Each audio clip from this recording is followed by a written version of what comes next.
Welcome everyone to this Grand Haven regular City Council meeting for Grand Haven City Council for Monday, April 28th, 2025. Maria, would you call the roll? Fritz, Here. Lowe, Here. McLaughlin, Manetza. Here. Let's see. Do I have anyone doing the invocation this evening?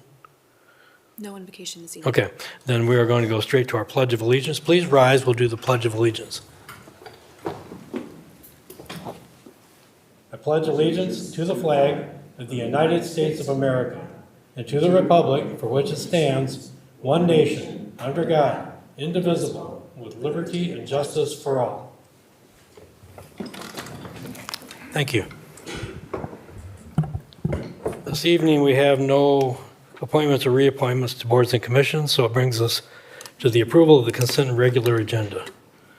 Can I get a motion to start? So I'll make moved. a motion.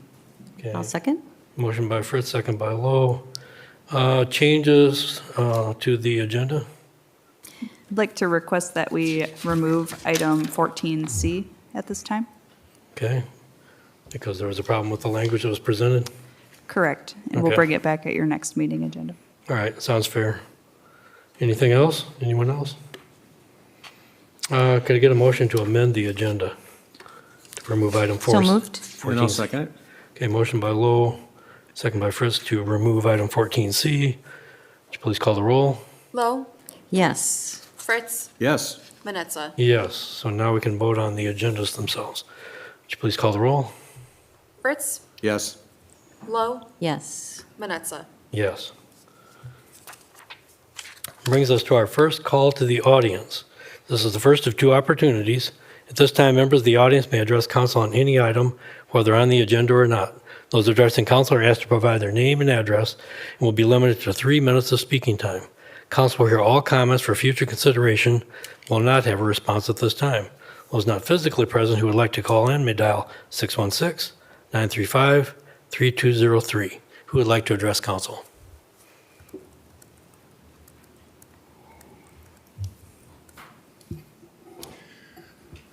Good evening, City Council and City Administration. What I want to discuss is some of our permit fees on residential construction. And I think a key item on this, and I'd like to thank our city manager and our mayor for all their thoughtful responses. But a key item on that concerns our permits, which I don't think is really addressed properly. I'm going to read it. What is the difference between IRC and ICC code? IRC is the International Residential, and ICC is the International Code Committee. The answer to that question is the International Building Code applies to all structures in areas where it's adopted, except for 1- and 2-family dwellings, which are covered by the IRC. The International Residential Code is a comprehensive standalone residential code developed by the ICC. And that's really key because the ICC applies to everything, commercial buildings, et cetera. So you have to remember in commercial buildings, we have all sorts of people. There's much, much more risk involved in commercial buildings than just a residential building. So I'm going to go into this. This is an email I wrote to our city manager and mayor. This email is a continuation of my dissatisfaction with being charged $100 for a permit to re-roof one half of my garage. I'm doing the work myself and believe the permit fee is out of line with other local communities and the IRC permit fee schedule. I have copied below information from the IRC code, which was developed by the ICC, which lists suggested permit fees. As is seen, the suggested permit fee for a $100 to $500 project is $24, incrementing by $3 for each $100 up to $2,000. The next total valuation bracket, $2,001 to $40,000, increases at a rate of $11 per thousand. These suggested permit fees actually make sense for small residential work, unlike hitting a homeowner with an automatic $100 fee for a project value of $0 to $1,000. That means, $100 project, $100 permit fee. Doesn't make sense. And the fee from the IRC should be used by the city of Grand Haven for work conducted by homeowners.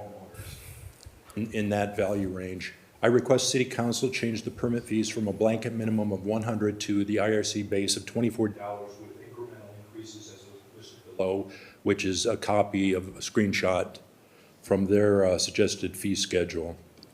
Some work does not require an inspector, and a simple one-car garage re-roof on a detached garage is one of those. So I don't think any inspection fee is added on top of a permit fee is applicable. If it is, I think we need to start thinking digitally.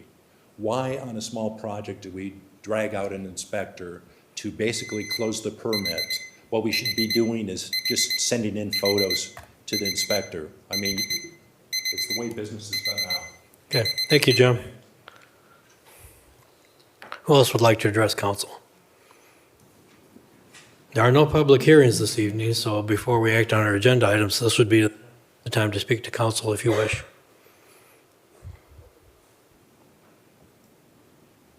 Nobody? Okay, if nobody's coming up, I'm going to close the call to the audience, and we'll move on. Okay, thank you. Brings us to our consent agenda. Marie, would you please read that? Item A, approve the work session and regular council meeting minutes for April 14, 2025, and the April 15, 2025 work session minutes. And? Oh, sorry, and approve the bills memo in the amount of $750,097.45. Thank you. Can I get a motion? So moved. Second. Motion by Fritz, second by Lowe. Any questions on either of these items? Would you please call the roll? Fritz, Yes. Lowe, Yes. Manetza. Yes. And that brings us to our first item of new business. Would you please read that? Item A, consideration by City Council of a resolution to approve a contract with the Michigan Department of Transportation for project contract number 25-5087, the Fulton Avenue Reconstruction Project, in the not-to-exceed amount of $3,207,631. Administration recommends approval. Can I get a motion? So moved. Second. Motion by Fritz, second by Lowe. Dana, are you explaining this one? Yes, I am, Your Honor. So good evening, council, for everyone at home. Dana Culloware, Assistant City Manager. So before you this evening is consideration of a contract with MDOT for our Fulton Avenue reconstruction project. As a reminder, this project is a full reconstruct of Fulton Avenue from 1st to 5th Street. So it'll include utilities across the board, as well as the top side surfaces, so the road, the curb and gutter, and the sidewalks. So it's a rather extensive project that we have had in our capital plan for some time, and we're now getting closer and closer to moving forward with that. So this is funded partially by MDOT, and as a result of that, just over $1 million that they will be providing funding for this project. They then become the contract holder, they bid out the project, and we then reimburse MDOT for the city's portion of the project, which as you can see, we're estimating, or we had originally drafted up as just over $3 million. I will say, and is not in the agreement because this was based on our original figures, we did get bids in, the state did rather, and it did come in, the total project was under $3 million. So we anticipate actually our portion to be quite a bit less than that figure that you would be approving this evening. But we left the contract documents as is because that's what we originally submitted to MDOT, and we'll be only responsible for the portion that we originally agreed to, and they'll still be covering their same amount towards the project. So that is good news and unusual news in light of the cost for goods and services these days. But once we agree to this, or if you agree to this evening, then MDOT issues an electronic contract, and we'd move forward with finalizing the schedule and working with the residents to understand all the details of the project. Okay. And it does spell out that it's a not-to-exceed amount of $3,207,000. Correct. So it could be less. Correct. So we don't need to alter the language in order to realize that. Yep. Questions? Project needs to be done. And this is a contract to reimburse MDOT. It's not a contract with the contractor doing the job. Correct.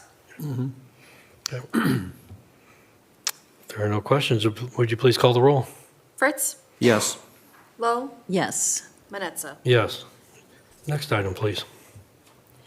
Item B, consideration by City Council of a resolution to amend the Jeep Fest special event approval to include the entire Chinook Pier parking lot from Thursday, May 15, 2025 through Monday, May 19, 2025 to allow for construction and cleanup of the Jeep Fest obstacle course. Administration recommends approval. Can I get a motion? So moved. Motion by Lowe. Support for discussion. Okay, second by Fritz. Okay, Brian, are you explaining this?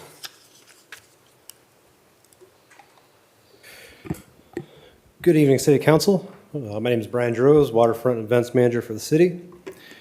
Jeep Fest has submitted a request to adjust their 2025 application with the city due to an unexpected venue loss. To accommodate their obstacle course, they were requesting use of the Chinook Pier parking lot. Originally, only a section of the lot was needed for parking on Saturday, but now the entire lot would be closed from May 15th to May 19th for setup, the event, and cleanup. Public safety, city staff, and Jeep Fest organizers have collaborated on a traffic plan to ensure smooth and safe movement along Harbor Drive.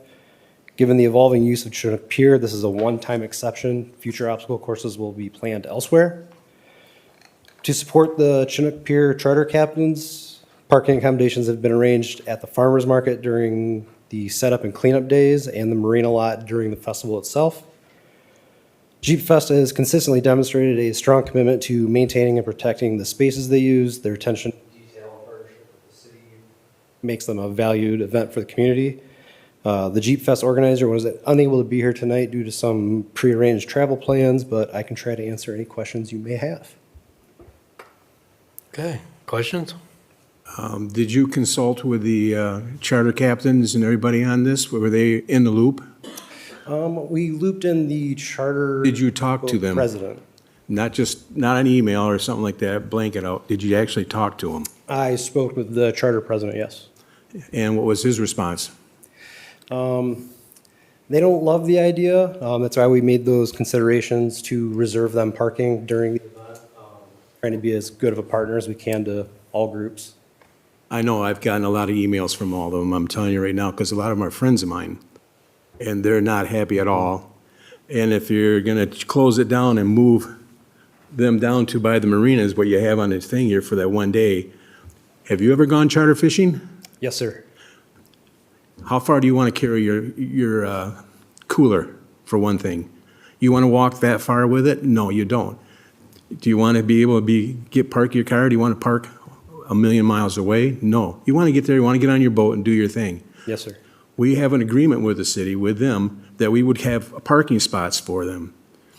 Not that we're going to move them down that far. They need to do their business. It is a business, is what they're running. And right now, it's time for them to go out there. I've been down there and I looked at it. There's boats going in and out.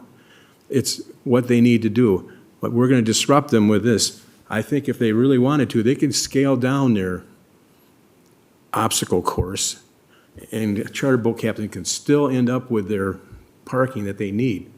Because once you start discouraging people, they come here and they have to have a bad way of doing it. What's going to happen is they're not going to return to Grand Haven. And the charter boat fishermen bring in a lot of people here, and it does a lot of support for us here, and they bring a large amount through the summer, all the way through the year. So we have to take a good look at them and making sure that we're taking care of them. And if we're going to just push them aside every time something comes in, that's not good for us. I'm not going to support it, I'm telling you right now, because I just don't think it is a good idea for just a short time. We have an island out there if they want to. There's a big overflow parking lot they could use in there if they really wanted to. They can go someplace else. But I really wanted to support my charter boat fishermen. They've been here for many, many years, and they have a large investment in those boats and stuff. And I tell you, they have people that come here, and we want to maintain that. I don't think it's a good thing at the last minute to do to them. That's my opinion. Okay. Karen? Yeah, Brian, what was the venue loss? Which venue did they have for this obstacle course? It was a parking lot on the other side of Harbor. The church A parking lot. private parking lot. Oh, a private part, okay. Is it Covenant Life? That's correct. Yes. Okay. They're not renting their parking lot to events as previously believed.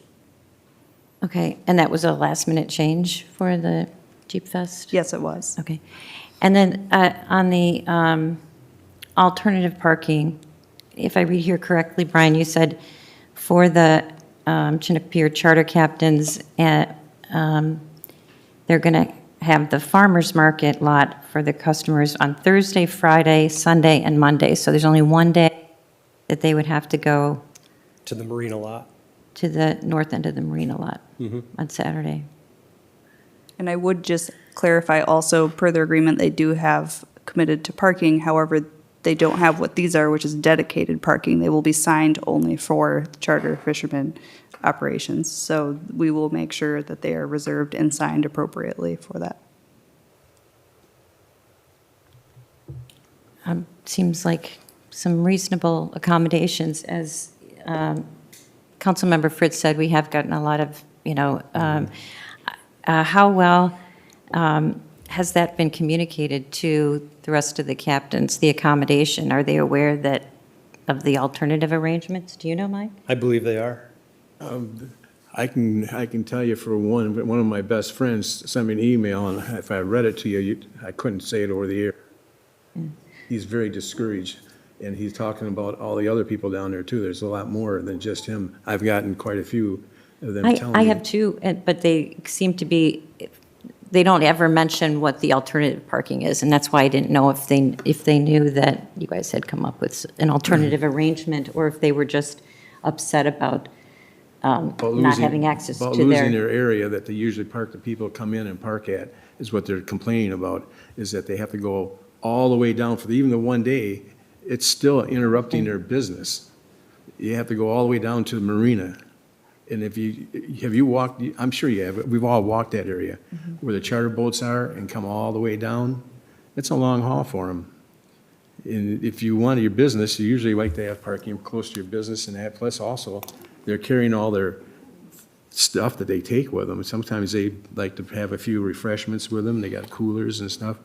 Do they have dedicated parking within the Chinook Pier lot, or it's No, just open they and do not. available to It's them? open and available. Okay, so they don't have dedicated spaces today? No, but we have an agreement for them. They would have spots for them, Right, but right. not- They're able to park there. But not 10 miles away. if That's how I somebody's look at it. parking there, they're out anyway, right? I mean, on a normal day, they don't have dedicated spaces for them. No, they all park in that parking lot. Yeah, I know that's what they intend to do, but let's just say, if there's something, somebody's parked there, gets Well, there if somebody parks first, they don't have, a they don't dedicated have spot, that. No. Right. But they have that area to park in right there. Right. It's anywhere they want, but Yeah, I think she means if it filled up before their customers got there. Yeah, Their they customers wouldn't, might have to park at the Would marina. still have usually to when park customers there. come in, if you ever go on a charter boat, let's see, what time you get up in the morning to go? I'm down there at 6 o'clock, 5 or 6 o'clock, they're taking off. You're not gonna have customers down there then. Who knows? No, I've been down there. I've rented charter boats for many years, and I tell you what, when you go off in the morning, there's nobody there yet.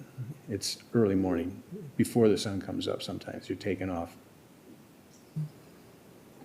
I think there's another location they can go, that we have that overflow parking lot for down on the island. They can do their things out there, and you also go around through the parking lots and stuff on that around there if they wanted to. And the traffic flow won't be half as bad going across Jackson Street. Or scale it down smaller. Anything else? no? Okay. I'll go then. I'm supporting this. And the reason I'm supporting this is that the Jeep Fest, relatively younger event in our city, but it's also a charitable event. There's not a for-profit. It's not something where they're just simply a single theme. In this case, their beneficiary for the year is the Ed and Nancy Hannenberg Children's Advocacy Center. So the proceeds will go to a charity. And we recognize that when we first approved the project and we waived fees and all this. And through no fault of their own, they find themselves late in the game with no place to hold one of their primary events that's part of this festival. And so what we're asking for is for the charter boat captains to endure 4 days of inconvenience, one day particular where they are farther away than they would normally be. It's true they don't have dedicated spaces anywhere, but there's usually spaces available for them closer to their boats. So this is definitely an inconvenience. We're asking something of the charter boat captains to put up with so that the Jeep Fest can survive, prosper, and fulfill its mission. So it's a trade-off. It's a balance. It's something that we would like to see here because here works. This is something, if you put on Harbor Island, it will probably be lightly attended. It'll be disconnected from the rest of their events. It's the same reason we don't put the Coast Guard Festival Carnival on Harbor Island. It's too far away to actually be effective. So that's why this spot works out. Other places around downtown, closing the street or closing another parking lot are probably a bigger problem than closing this one. This one, like I say, it's an ask of the charter boat captains, put up with it for those 4 days. And one day in particular, it'll be really awkward for them. But I think there's a good cause. I think they're good people who are trying to put this on. And they wouldn't be asking for this if they didn't really need it. But this was something that came up late in the game. They've already pre-sold a lot of their registrations. And I'd hate to see them fail as an event if we can find a way to make it work by working together. So that's my ask of everyone, is that let's work together to make this successful and then put it behind us. And it's clear, administration made it clear that this is a one-time ask, that if this happened again, we're offering this now because it's so late in the game for them and they don't have a lot of reaction. So this won't come up again because we're told them don't ask again. So other accommodations have to be made. Hopefully nobody will pull the rug out from under them in the future. That's literally what happened to these folks. So if we can work together and put up with this, make it work, I think the entire community will be better off for it. So that's my ask, and that's why I'm supporting this. It's for a very good cause, as you mentioned. That's a good point, the Children's Advocacy Centers, so. I have nothing wrong with Jeep Fest Very itself, but every time something comes up, we're always pushing the charter boat fishermen out. Since I've been on here, I've seen it happen many a times that we ended up having to take over the space on, and that's their business. They try to do that, and we have them there, and they support the town. So I have nothing wrong with Jeep Fest, but I just don't think the location is actually the best location for it. Well, I guess I disagree that Harbor Island is a good location or a good Well, I alternative. didn't say it was good. I just said it's an option. It's an option. There's Or other they could- options. They could put it Or they down could by, scale it down a little they bit could more. put it down by Meyer. I mean, They could score it down, they could scale it down just a little bit more if they wanted to also. but this is something that is certainly a viable possibility if people are willing to give a bit. But it's a great event. I supported it all the time. So, Okay, any other discussion? We ready to vote? Yeah. Let's vote. Lowe, Yes. Fritz, no, Manetza. Yes. This motion fails. Okay. Our third item of new business has been removed, so this brings us to our report by City Council.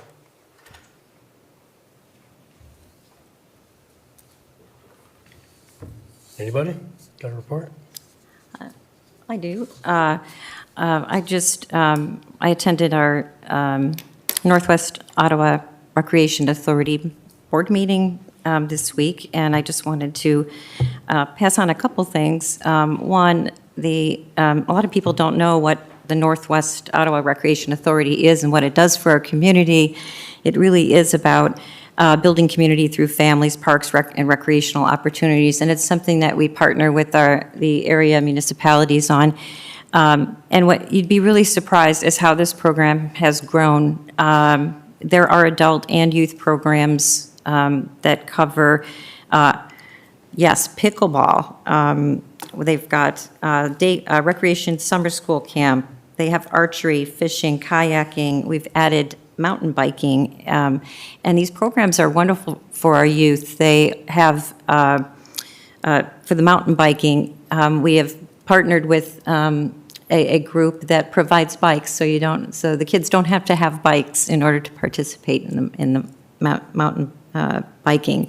We've got beach volleyball, men's and co-ed softball kind of coming up. I mention this just because we're getting ready to plan, or we're getting close to our July 15th annual fundraiser for the Northwest Ottawa Recreation Authority, and it'll be at the Unicorn.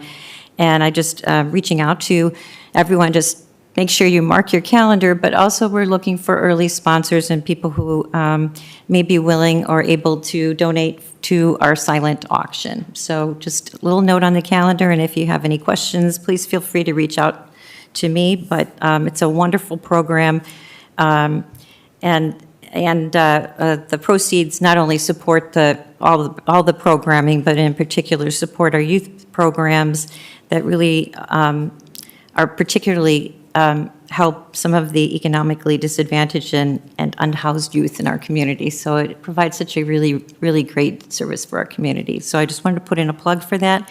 Again, July 15th is the annual fundraiser at the Unicorn. That's it. Thank you. Mike? Thank you, Karen. I tell you what, you're absolutely correct. North Iowa Rec Authority is one of my passions. I was on there for 13 or 14 years. I was chairman of it for many years. And I tell you, it does so much for the community. I mean, not just city of Grand Haven, but you're talking to townships all around. It is just absolutely fantastic. It's a great program. I'm highly supportive of it, and I've always have been. Anything that comes to recreation and pickleball, you're right. I was chairman one time, and I forgot who it was that came up to me and says, "Hey, we need to get," I go, "Yes, you need to start getting the youth into pickleball." So now they have youth pickleball through North Ottawa Rec Authority, which is really unbelievable. Some of these kids that don't go out for sports really enjoy something like this, and it's opening up other doors and avenues for them to compete with other kids. And the archery is really big. Actually, we have a number of our youth that are competing from out of state, wide Absolutely. basis. So you're right. And the pickleball, the only reason why I mention that is popular among adults, and I bet you didn't know that they have a targeted sort of beginner, because there's a lot of us out there that have maybe kind of toyed with it and haven't really stepped into or feel a little bit more intimidated by big leagues. They have beginner classes as well. So there are things for the youth and the adults in our community. Yep, absolutely. I attended our annual tree planting, and our former commissioner, Roger Bergman, actually bought a sycamore tree, and we planted it in Central Park, and that was pretty cool. It's kind of like a nice having a little variety in our park. So that was really good. And I went to the Independent Bookstore Day, and it was pretty interesting to go around to those places, and they were packed. Centertown, it was unbelievable. And then I went to the fundraiser for the Central Park fountain, and of course, they always pushed me into buying a few things, so I did. I enjoyed it. It was a fun time. It was a nice crowd there. Don't know what the results are. We won't know for a while yet after they pay their bills and see what the final tally comes up, but every little bit will help. I mean, it's old. It needs a lot of work, and I thank everybody that showed up down there and made their donations. It was very, very nice of them. I appreciate it. Other than that, go Tigers. Come on. Okay. Huh? Come on, they're still up there. They're doing great. Okay, There you go. all set? That's All good right. enough for now. Thank you. Yeah, I missed all that stuff because I was there for the tree planting. That was fun. We dug a hole, we put in a tree, and maybe in a few years that'll really start to grow. It's a slow-growing tree, but it does add a little bit of diversity to our urban canopy, something different, something that Mr. Bergman was anxious to have out there, and it'd be a testament to him. So appreciated that. I ended up in Lansing, East Lansing this weekend with my Science Olympiad teams. We competed at the state tournament. None of our teams qualified for nationals, but they sure worked hard. They did their best, and they competed against some excellent teams. And those kids are so smart, and they're so dedicated. It's just a joy to be with them. And in fact, one of my students who is graduating this year awarded me with an Excellence in Education Award for being an outstanding educator through the Science Olympiad program. Young Mr. Nathan Burns honored me with that. So that's a tremendous, tremendous honor. And so I can't top that, so I'm going to stop there. Okay. Ashley?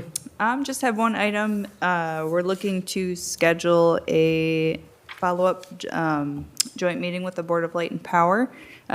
Just have a lot of really great project updates for both city council and the board, whether that be covering the coal yard or the undergrounding or some various topics on projects we have. So it looks like the consensus on the BLP side was May 21st at 6 p.m. They had the most availability on that date. Wanted to see if that was a possibility. I'd have to get back to you. Okay. And that's okay. I just wanted to put the date out there so we could Okay. offer a response. Okay, we'll get back to you quickly, Appreciate it. okay? That's all I had. And they're meeting tonight also, correct? Correct. Yes, for some reason their meeting ended up on Monday. Well, thank Anything you. else? Nope, that's all. Okay, well then that brings us to our second call to the audience. At this time, members of the audience may address council on any item, whether on the agenda or not. Those addressing council are asked to provide their name and address and will be limited to 3 minutes of speaking time. Council will hear all comments for future consideration, but will not have a response at this time. Those not physically present who would like to call in may dial 616-935-3203. Who would like to address council at this time?